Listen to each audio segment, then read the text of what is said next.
प्रणाम, मैं ललिता मिश्रा अपने यूट्यूब चैनल ललिता देहाती गीत में आप सबका स्वागत करती हूँ। नंदन वंदन करती हूँ, नमस्ते प्रणाम करती हूँ। तो आप लोग कैसे उम्मीद करती हूँ बहुत अच्छे होंगे। तो आप लोग को एक बहुत ही प्यारा बहुत अच्छा कजरी गीत सुनाऊंगी, तो आप लोग सुनिएगा और कमेंट बॉक्स में जरूर बताना कैसा लगा आप लोग को। और वीडियो को लाइक शेयर चैनल को सब्सक्राइब कर देना। राधे राधे दोस्तों। हम के लालगंज में खोली दिया दुकान पिया बेचब जरदा पान पिया ना। हम के लालगंज में खोली दिया दुकान पिया बेचब जरदा पान पिया ना। हम के लालगंज में खोली दिया दुकान पिया बेचब जरदा पान पिया ना। तोहर टोपिया पे शान हमर टिकवा पे जान। तोहर टोपिया के शान हमर टिकवा के जान। अपन टिकवा पहिर के मारब जान पिया बेचब जरदा पान पिया ना। अपन टिकवा पहिर के मारब जान पिया बेचब जरदा पान पिया ना।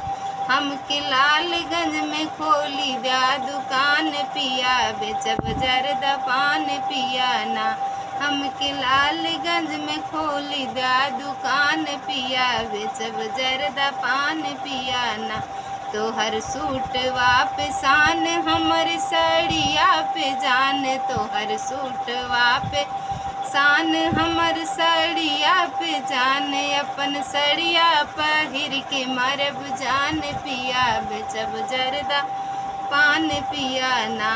अपन सड़िया पहिर के मारब जान पिया बेचब जरदा पान पिया ना। हम के लालगंज में खोली दिया दुकान पिया बेचब जरदा पान पिया ना। हम के लालगंज में खोली दिया दुकान पिया बेचब जरदा पान पिया ना। तोहर जूतवा पे शान हमर सैंडल पे जान। तोहर जूतवा पे शान हमर सैंडल पे जान। अपन सैंडल पहिन के मारब जान पिया बेचब जरदा पान पिया ना।